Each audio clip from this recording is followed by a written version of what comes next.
খোলাগুলি প্রশস্ত হয়, যার ফলে প্লাস্টিকের কণাগুলি ঘ্রাণজনিত স্নায়ুর মাধ্যমে সরাসরি মস্তিষ্কে প্রবেশ করতে পারে। প্লাস্টিক একটি অনুপ্রবেশকারী এবং এটি প্রধানত শিশুরা এর দ্বারা প্রভাবিত হয়।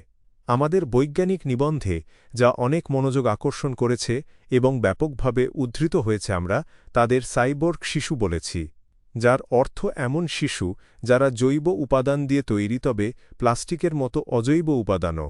এই শিশুরা তাদের সাধারণত ছোট মস্তিষ্ক থাকে এবং খুব কমই তাদের শরীরে নিম্ন স্তরের প্লাস্টিক থাকে।